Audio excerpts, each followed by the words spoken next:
Here we are again, back for another SRA race. This is the second one for season 14. So far, we've come out with a P10 at Indianapolis. We're hoping for better, and we've made a big time move. We are in P1 qualifying. Did not see that coming, but put down a really good qualifying lap, and look at all those cars behind us, and I'm ready to go. I'm excited. I'm definitely a little nervous. I've never started a race this far at the front at COTA, especially not in first place. So it's definitely going to be nerve-wracking, especially because I don't know the brake marker very well starting from the middle of the straightaway. But here we go. Got a decent launch here, as you're going to see shortly. Kind of gained a little bit of space for the cars. And here we go.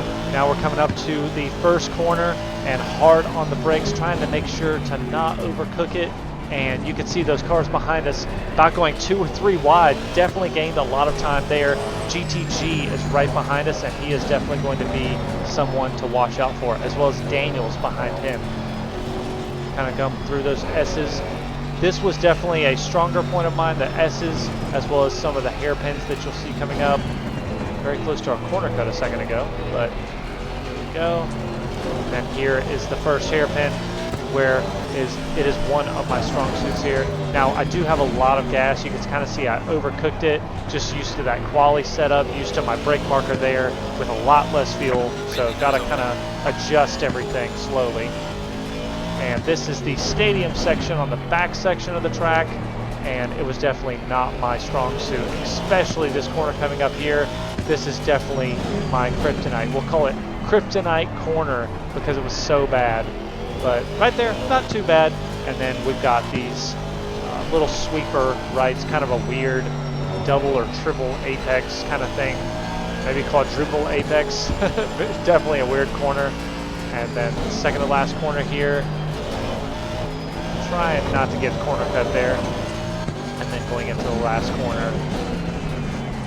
A little bit early on the turn in there, but not too bad. And then down the main straightaway. Now I'm just trying to increase the distance. You can see here's that kryptonite corner, and this is what I was talking about. This corner just ruined me. I could not figure it out. You can see here we've got about a 1.2 second. We had about a 2 point something second. Now we're down to just over a second gap to GTG behind. Just trying to increase that distance, especially on these S's coming up. Here comes the hairpin as well.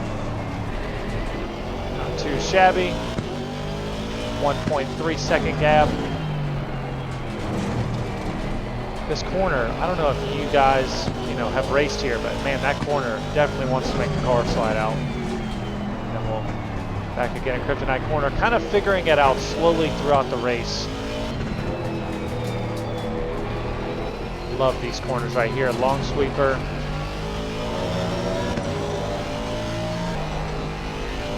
Awkward corner here. Trying to keep it tight, and you can see here GTG has caught us. We're halfway through the race now. My tires started to go out. GTG definitely was doing better on tire management, and you're going to see here very shortly my tires around the 35-minute mark. Here we are, 35 minutes. You're going to see where the tires really start to go. Barely touching the gas. And back again, sliding the other way. GTG on the left side, on the inside line coming up to this hairpin turn, but he backs out a little bit, goes behind me, doesn't want to cause a collision, and I take advantage of that, trying to making sure to stay in front. Really long section, really happy that I didn't lose a lot of time there. Back into this kryptonite corner here, coming up shortly. Man, GTG was very good at this track, right on my butt. Just trying to keep it steady, getting a little bit of time where I can. That Ferrari definitely has it in the corners. All right, now here is a big moment. GTG right behind, 0.7 seconds away, kryptonite corner. I don't keep it turned and just turn off the track for no reason. GTG flies behind us on the outside. Now he's in first, we're in second. We got Daniels right behind the Mustang. I know my tires are bad. My guys in the server or Discord we're in, we're saying, hey, it might be time to pit. So I think that is a great idea. Let's get some fresh tires, try to do an undercut and get around GTG. Not a terrible pit entry, especially because I barely practiced it. And here's where you're going to see a big time loss. Everything is set to automatic. So we got 1, 2, 3, 4. Come on, there we go. About 3 or 4 seconds, and then 1, 2. Come on, go. Just losing so much time on that pit. Didn't really think much of it at the time, but you're going to see here very shortly. Tires are cold, just trying to warm them up, and you're going to see shortly as GTG and Daniels come out of the pit. You're going to see a big difference. Here comes Daniels out of the pit. Look at how far ahead he's in front. He was behind us. Now he is in front.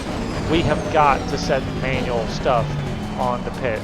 We lost the race and this whole entire time differential because of that.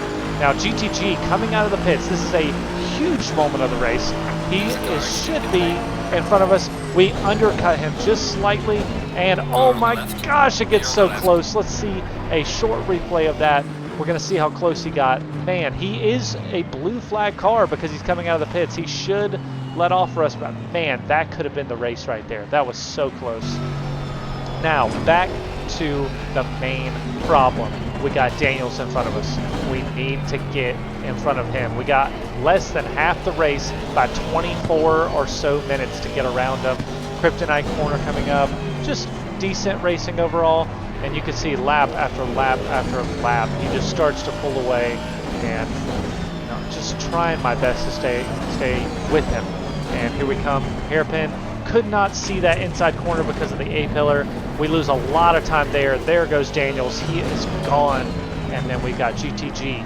He's less than a second now. We got to make sure to run away from GTG. And we do. We get about 2 or 3 seconds ahead. And then we start running into blue flag traffic, as you see here. Couldn't get around a couple. This guy at least was nice enough to let us go around. Some of these cars definitely need to start moving a little quicker, especially on the straightaway. But overall, we just try to keep it clean. We know that we are safe in P2, and now we come home with a P2 position in our second ever race with SRA. And man, it was an absolute blast. Definitely need to look at fixing some of that pit strategy stuff, setting it to manual. So we're going to work on that and try to come back at Snetterton next week. Never raced that track, but you can see how excited I was there for a P2 finish. But if you guys enjoyed the video, definitely make sure to subscribe. Let me know if you guys like the talk over style video. Just thought it would be more interesting instead of just me in first place the whole time, or at least for half the race. So hope you guys enjoyed, and we'll see you guys next week at Snetterton.